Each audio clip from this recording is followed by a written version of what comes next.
بسم الله الرحمن الرحيم حامدا لله ومصليا ومسلما على سيدنا رسول الله وعلى آله وصحبه أجمعين أما بعد۔ ہم نے پہلے درس میں بتایا تھا کہ بعض ایسی چیزیں ہیں جن کی وجہ سے روزہ ٹوٹ جاتا ہے اور کفارہ بھی لازم ہوتا ہے۔ گزشتہ درس میں بتایا تھا کفارہ کیا ہے، اس کی تفصیل آج سن لیجئے۔ کفارہ یہ ہے کہ ایک غلام آزاد کریں۔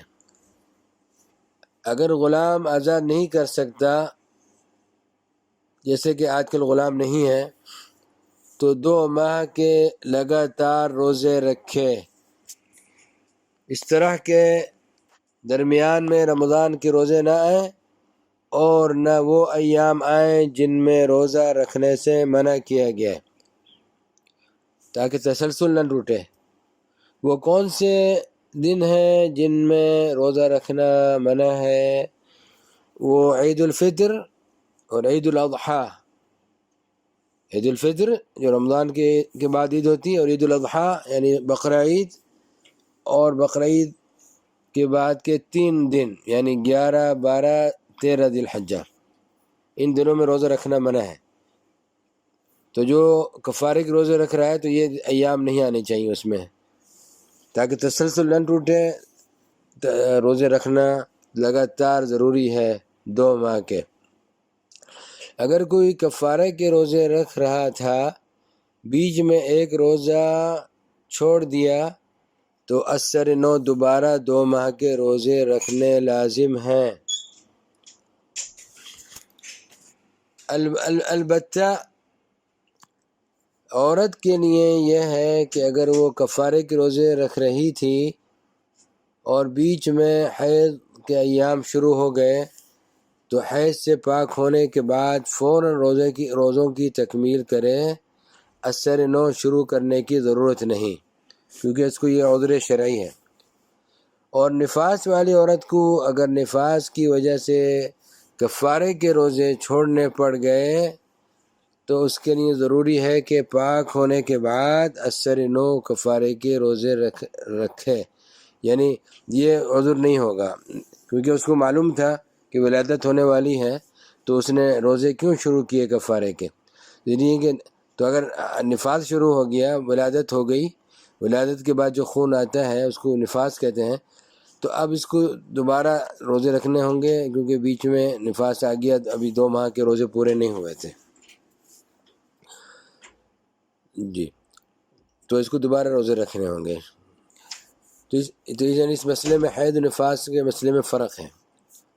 مسئلہ، اگر کفارہ کے 2 ماہ کے روزے رکھنے کی طاقت نہیں، مثلا بوڑھا ہے، انسان بوڑھا ہے یا کمزور ہے، بیمار رہتا ہے، 2 مہینے کے لگاتار روزے نہیں رکھ سکتا، تو 60 مسکینوں کو 2 وقت کا کھانا کھلائے، یعنی دوپہر کا اور رات کا، پیٹ بھر کر کھانا کھلائے، درمیانی درجے کا، کم از کم درمیانی درجے کا ہو،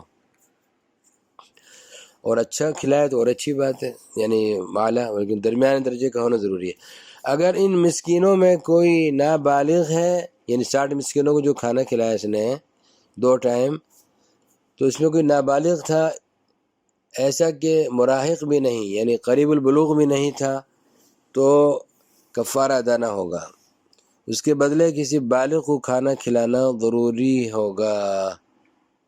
مسئلہ، اگر 60 مسکینوں کو کھانا کھلانے کے بجائے 60 مسکینوں کو صدقہ فطر کے برابر صدقہ دے دیا جائے، مثلا ہر مسکین کو آدھا صاع گندم یا 1 صاع کھجور یا 1 صاع جو یا 1 صاع کشمش یا اس کی قیمت دے دے، تو بھی کفارہ ادا ہو جائے گا۔ یعنی 60 مسکینوں کو دینا ہوگا، یعنی صدقہ فطر 60 دینے ہوں گے، اور 60 مسکینوں ایک کو دینا ہوگا الگ الگ۔ یعنی مسئلہ، اگر ایک ہی مسکین کو 60 صدقہ فطر کے برابر صدقہ دے تو کفارہ ادا نہ ہوگا، یعنی ایک ہی مسکین کو 60 صدقہ فطر کے برابر دے دے، جی، تو کفارہ ادا نہ ہوگا۔ ہاں اگر ایک ہی مسکین کو 60 دن صبح شام کا کھانا کھلایا، جو کہ اس طرح کے مثلاً ہفتے کو کھلایا، پھر منگل کو، پھر جمعرات کو، اس طرح 60 دن کھلایا تو کفارہ ادا ہو جائے گا۔ یا کسی ایک مسکین کو 60 دن صبح و شام کھانا کھلا دیا، یا صدقہ فطر کے برابر،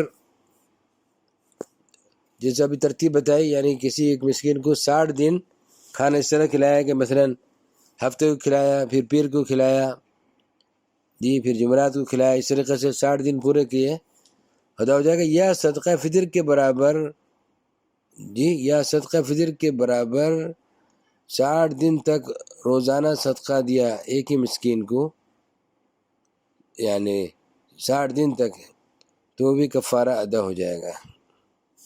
یعنی 60 دن تک آدھا سا گندم، یا 1 سا جو، یا 1 سا کھجور، یا 1 سا کشمش، یا ان میں سے کسی ایک کی قیمت۔ لیکن